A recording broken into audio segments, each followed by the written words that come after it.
Power law of logarithm या इसे third law of logarithm भी कहा जाता है। इसकी स्टेटमेंट क्या है जी, हम इसको समझते हैं कि अगर एक हमारे पास नंबर जो कि एक्सपोनेंशियल फॉर्म में लिखा हो, जैसे मैं कहता हूँ कि नंबर जिसकी बेस m है और इसकी एक्सपोनेंट जो है वो n है, और फिर अगर हम इस पे लॉग लें तो लॉग की प्रॉपर्टी के मुताबिक इसका जो आंसर होगा वो कुछ इस तरह से होगा कि जो इसकी एक्सपोनेंट है वो एक नंबर के तौर पर यहाँ पर आ जाएगी, नहीं इसका लॉग नहीं लेंगे और इसका प्रोडक्ट लेंगे किसके साथ जी, log of m to the base a के साथ।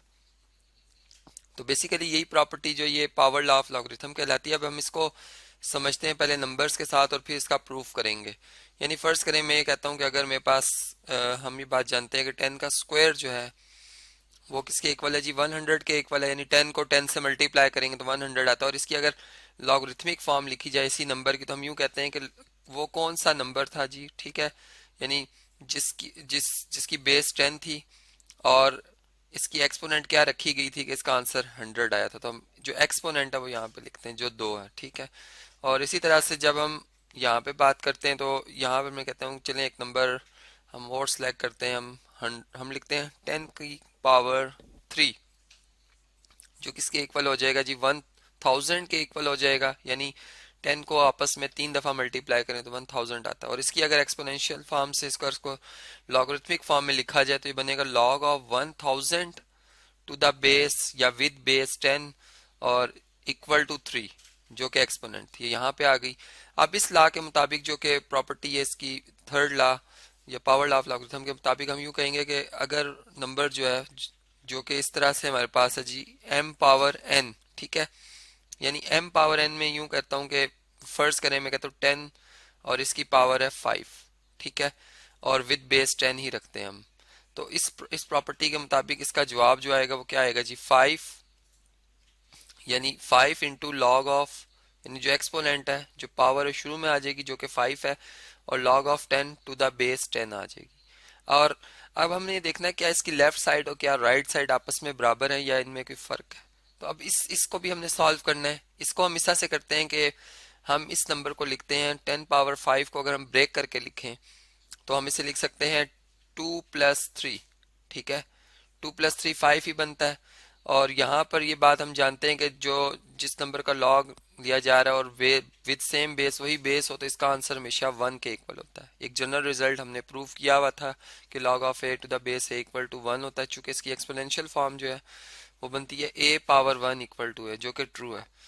अब देखें यहाँ पर अगर लॉ ऑफ एक्सपोनेंट के हवाले से अगर मैं इसको अलग अलग कर लूँ, यानी लॉग ऑफ 10 का स्क्वायर, ठीक है, मल्टीप्लाई बाय यानी ये जो 10 है इसकी पावर, हमने जो एक रूल पढ़ा था जिसमें हमने पढ़ा था जी लॉ ऑफ पावर ऑफ, जो है हमारे पास प्रोडक्ट जो है एक्सपोनेंट्स के हवाले से, तो ये इसकी पावर्स जो है वो अलग अलग हो जाएंगी और बेस जो है इस नंबर की लॉग की वो 10 ही रहेगी। और ये हमारे पास जवाब आ रहा है जी 5। अब आप देखें कि अगर ये प्रोडक्ट की फॉर्म में लिखा हुआ नंबर जिसको कि हम इस पे फर्स्ट लॉ ऑफ जो लॉगरिथम या प्रोडक्ट लॉ ऑफ लॉगरिथम अगर हम इस पे वो अप्लाई करें तो ये लॉग ऑफ 10 टू द, यानी log of 10 square to the base 10, एक ये अलग हो जाएगा, ठीक है, प्लस फिर लॉग ऑफ जो हमारे पास दूसरा नंबर है जी 10 क्यूब टू द बेस 10, ये आ जाएगा और इक्वल टू 5 आ जाएगा। अब आप देखेंगे यहाँ पर बेसिकली लॉग में हम यही देख रहे होते हैं कि इस नंबर को अगर एक्सपोनेंशियल फॉर्म में लिखा जाए तो 10 की वो कौन सी पावर ली जाएगी कि इसका आंसर ये नंबर 100 आएगा, जिसको हमने 10 स्क्वायर लिखा। तो हमने देखा कि 2 ही लिखा हुआ है जो कि हमें डायरेक्ट जवाब दे रहा है। यहाँ पे अगर हम देखें तो ये 3 इसका जवाब इसके सामने ही लिखा हुआ है। चूंकि बेसिस सेम हमने कर दी तो इससे हमें बड़ा एडवांटेज हुआ है। तो हम यहाँ पे लिख देंगे 2+3 इक्वल टू 5, जो कि ट्रू आ गया। तो इसका मतलब ये हुआ कि जो ऊपर हमने अभी ये प्रॉपर्टी पढ़ी है जिसको हमने पावर लॉ ऑफ लॉगरिथम का, ये बिल्कुल ठीक है। यानी अब यहाँ पर जो क्रॉस क्वेश्चंस हो सकते हैं वो ये हो सकते हैं कि क्या ये n डिवाइड नहीं होगा। फर्ज करें अगर हम इसको डिवाइड कर दें तो ये 5 से जो भी जवाब होगा यहाँ पर अगर ये डिवाइड कर दिया जाए, ठीक है, अगर ये यहाँ पर डिवाइड कर दिया जाए या यहाँ से इस नंबर को इसकी जो इस पोजीशन है उसको बदल दिया जाए, यानी चूंकि डिवीजन में ये बात हम जाते हैं कम्यूटेटिव प्रॉपर्टी तो होल्ड नहीं करती। यानी आप अगर 5 को 2 पे डिवाइड करते हैं और 2 को 5 पे डिवाइड करते हैं तो दोनों का जवाब मुख्तलिफ है। तो इस वजह से चूंकि मल्टीप्लिकेशन में ये प्रॉपर्टी होल्ड करती है, अगर कोई यहाँ पर गलती से जो मल्टीप्लाई का सिंबल है अगर यहाँ पे 5 को शुरू में ना भी लिखे, लॉग लेने के बाद 5 से मल्टीप्लाई कर दे, तब भी उसका जवाब वही रहेगा। तो इसलिए हम उस हवाले से अगर देखें तो यहाँ मल्टीप्लाई ही आएगा, डिवाइड नहीं आ सकता। और फिर अगर अगर यहाँ पे प्लस का साइन हो, यानी ये भी क्वेश्चन हो सकता है कि यहाँ पे क्या प्लस, ये 5 प्लस कर दिया जाए, तो आप देखेंगे कि 5 प्लस 1 तो 6 बन जाएगा। और इसकी अगर लेफ्ट साइड देखें तो उस पर तो 5 आ रहा है, 5 6 के बराबर नहीं होता। और इसे अगर माइनस कर दें तो ये 4 बन जाएगा, 5 माइनस 1 4, जो कि फिर अगेन जो है वो 5 के इक्वल नहीं होता। तो इस तरह से फिर हमें बात समझ में आई कि इसमें जो है वो हमेशा जो पावर है वो मल्टीप्लाई ही होगी और फिर लॉग ले लिया जाएगा उस नंबर का। अब ये तो बात हमें समझ में आई। अब इसका प्रूफ जो है वो इस लॉ के हवाले से हम इसका करते हैं। तो सबसे पहले जी इसी जो स्टेटमेंट है मैं इसको यहाँ से कॉपी करता हूँ, और चलें अब इसको हम यहाँ पर जो है वो इसको हम प्रूव करते हैं जी कि किस तरह से हमारे पास ये रिजल्ट आएगा। चलें यहाँ पे इसका कर लेते हैं जी प्रूफ। तो इसके लिए सबसे पहले जो है हम इस नंबर को जो कि जिसका लॉग लिया जा रहा है m, हम ये जो नंबर लिखा हुआ है जी log of m to the base a, इसको हम फर्ज करते हैं कि इसका जवाब जो है वो कोई x नंबर है। ठीक है, कोई रियल नंबर है जी x। और अब इसको अगर एक्सपोनेंशियल फॉर्म में लिखा जाए तो हम लिखेंगे a power x equal to m। ठीक है, अब देखिए यहाँ पर m पावर n है।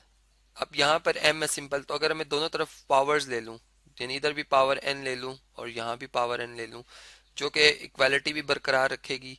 अब क्या होगा कि यहाँ पर m पावर n आ जाएगी हमारे पास, जबकि यहाँ पर लॉ ऑफ पावर जो कि एक्सपोनेंट्स के लॉज हैं उसके हवाले से मैं बात कर रहा हूँ, तो ये x और n दोनों एक ही पावर्स हैं, दोनों आपस में मल्टीप्लाई हो जाएंगी। अब हम अगर इसी नंबर को लॉगरिथमिक फॉर्म में लिखना चाहें विद बेस ए के हवाले से, हम बेस ए रख रहे हैं। ठीक है, और जो एक्सपोनेंट है वो एक्स एन है, ये बात ज़हन में रहे। तो फिर हम ये देखेंगे कि हमारे पास जो इसकी लॉगरिथमिक फॉर्म बनती है वो बनेगी लॉग ऑफ जो नंबर है जो कि एक्सपोनेंट्स, यानी इस बेस पे एक्सपोनेंट रखने के बाद आता है जवाब, वो हम इधर लिखते हैं जी m पावर n इधर आ जाएगी, बेस इधर आ जाएगी, और इक्वल टू जो हमारे पास एक्सपोनेंट है वो इधर आ जाएगी x मल्टीप्लाई बाय n, या हम इसको n मल्टीप्लाई बाय x लिख सकते हैं। तो चलें इस तरतीब से लिख देते हैं, चूंकि हमने उसी बात को जो रिजल्ट ऊपर लिखा लेके आना है। अब x किसके बराबर है ये आप जानते हैं कि log of a m to the base a के इक्वल है, तो यहाँ पर हम x की जगह ये लिख देंगे जी log of m to the base a। तो ये रिजल्ट प्रूव हो जाएगा जो कि थर्ड लॉ ऑफ लॉगरिथम कहलाता है, या जिसे हम पावर लॉ ऑफ लॉगरिथम कहते हैं। अब हम एक और क्वेश्चन करते हैं जी। फर्ज करें हमारा एक क्वेश्चन है जिसमें कि इस तरह से लिखा हुआ है कि log of fourth root of एक नंबर है जी 0.00163 और इसका क्यूब है। ठीक है, अब हम सिर्फ इसको सिंप्लीफाई करने के लिए जारी बात है कि इस पे लॉज ऑफ लॉगरिथम अप्लाई होंगे। तो पहले हम जो है वो इस नंबर को लिखेंगे इसकी एक्सपोनेंशियल फॉर्म में, ये इस वक्त अपनी रेडिकल फॉर्म में लिखा हुआ है। तो 163 और इसकी पावर 3 भी है, और ये देखें तो ये फोर्थ रूट होने की वजह से 1/4 भी है, जो कि आपस में मल्टीप्लाई होकर 3/4 हो जाएगी। और अब हम इस थर्ड लॉ को अप्लाई करते हुए इस पावर को, इस एक्सपोनेंट को शुरू में ले आएंगे, यानी 3/4 शुरू में आ जाएगा। और लॉग ऑफ ये जो नंबर है 0.00163, ये इस नंबर का हम लॉग ले लेंगे, जो कि फिर हम लॉग टेबल से भी ले सकते हैं, कैलकुलेटर से भी इसकी वैल्यू ले सकते हैं। इस तरह से हमने देखा कि कैसे हम जो है पावर लॉ ऑफ लॉगरिथम इस्तेमाल कर सकते हैं।